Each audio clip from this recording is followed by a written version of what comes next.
he said they lived somewhere out here in this area, and he was describing the house.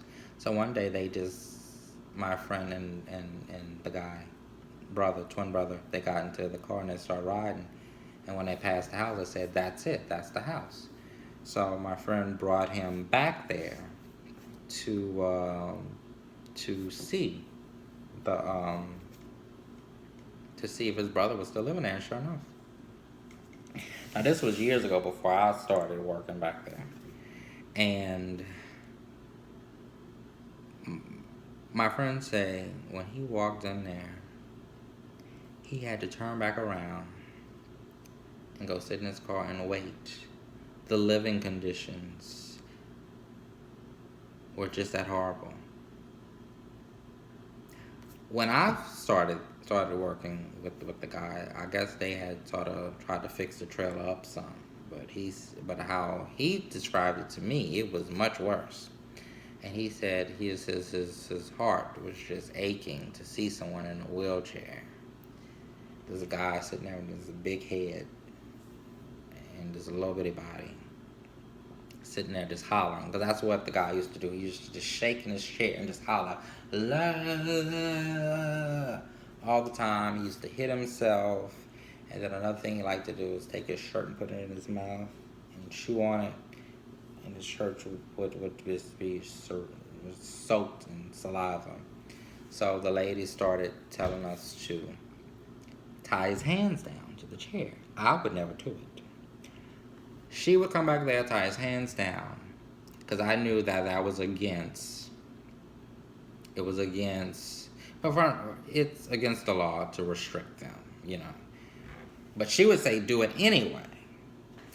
As soon as she would leave, I would go ahead and I would take the straps off of him, because, you know, it's just not right. You know, if he wants to grab his shirt and chew on it, good, that's fine. We would just change the shirt, you know, once it became soaked in saliva. But he began telling me about what all his brothers said. Say, yeah, these people have had several foster children.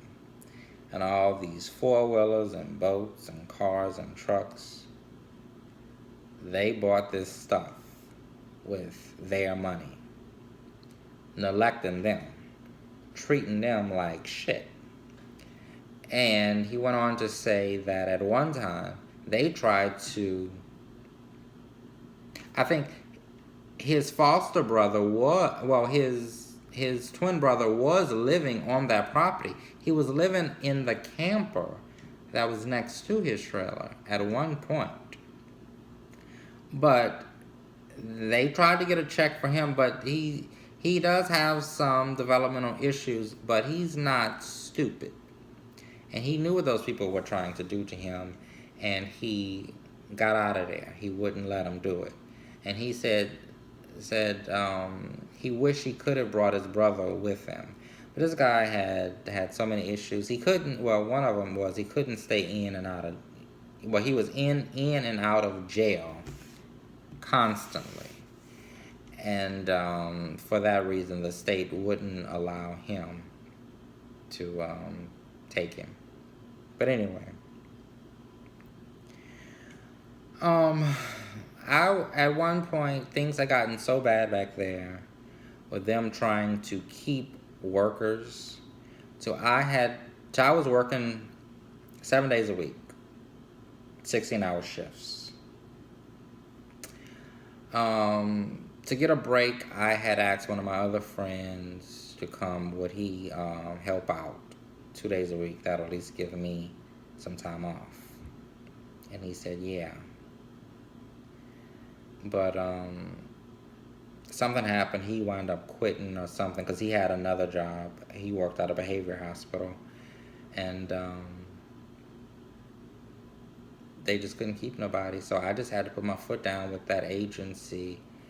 And I told them that, you know, I'm going to have to have my 2 days off, because at the time I was going to school. Even though it was online school, and if you ever took any classes or courses or anything online, you know, some of those courses can be very demanding. I needed more time.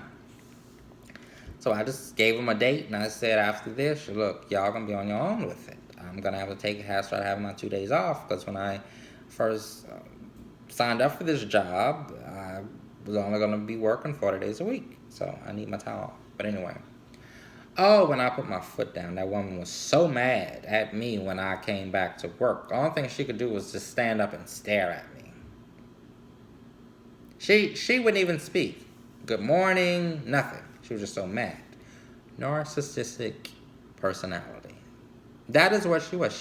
This woman, now that I think about it, this lady was narcissistic. That is, I'm hope I'm saying it right. But yeah, that is exactly what she was. She was a narcissist. But anyway, I put my foot down. But anyway, this guy, he had this sore or whatever to come on his side, and it would have like pus coming out of it. And we could tell from the scars on him that he had had surgery in this area once before. And we would tell her, this pus and stuff is coming out of his side. She would like to just say, oh, just squeeze it out of there and put some peroxide on it. So we did that for about a week. And I was writing this in my notes as well, because I'm going to cover my ass always. And it just wasn't getting better. So finally, he was at a checkup. And he had to bring him to a doctor for one of his normal lab checkups. Well, lab visit and just a normal doctor's appointment. And I spoke up and I mentioned it to the doctor. And she was so mad. Once we got out of there and got back in that car, she let me have it. I've been a foster parent for over 20-something years, and I know what I'm doing. And don't you ever, and blah, blah, blah. I said, well, I just kept my mouth closed, I just kept my mouth closed and went on about it. And I thought about that later on that day. Why would she get so upset? So then the next day we get a visit from a social worker from the state. And this lady had been knowing Miss Pentecostal for years. You hear me? Years. And she was just sitting there congratulating her on such a good job she does with all of her foster children. And that when they go to the dentist, they don't ever have no cavities. And this particular client, he's not on no medication. He's 28 years old, and such a good job she doing, and it was, and I glanced over at her, and all of this stuff this woman was saying, all of these praises, it was just going to her head, head this big. And that's when it dawned. That's why she didn't want me to speak up in the doctor's office. Because a lot of times when we go to the doctor's office, she would convince them. She basically ran the show. It was like the doctors or whatever, they were almost scared to deal with this guy. I guess because of his illness, they really didn't know, I guess, much about what was going on. So it was anything she said, it pretty much went. And but anyway, he did give us some antibiotics for him, and the pus stopped. But after the antibiotics ran out, the pus came back.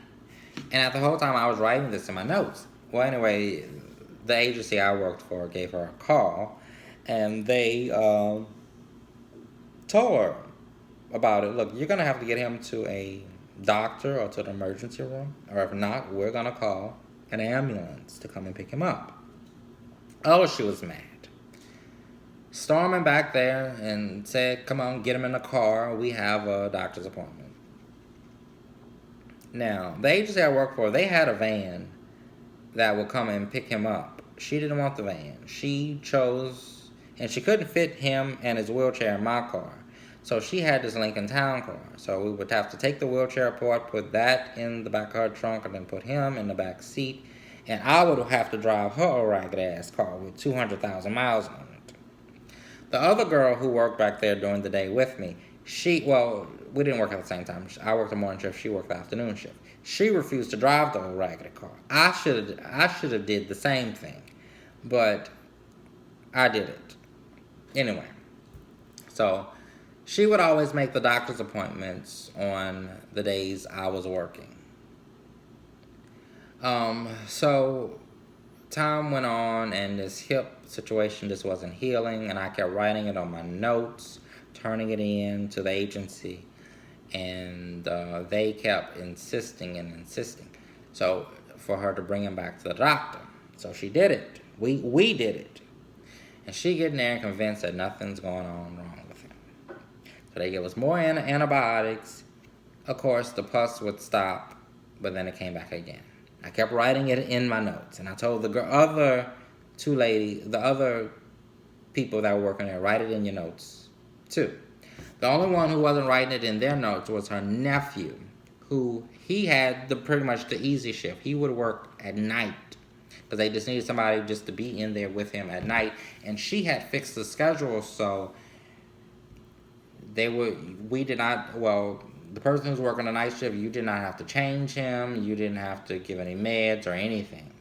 Only thing he did was show up and sit his... Oop, somebody's at my door. I'm going to have to be right back. Sorry.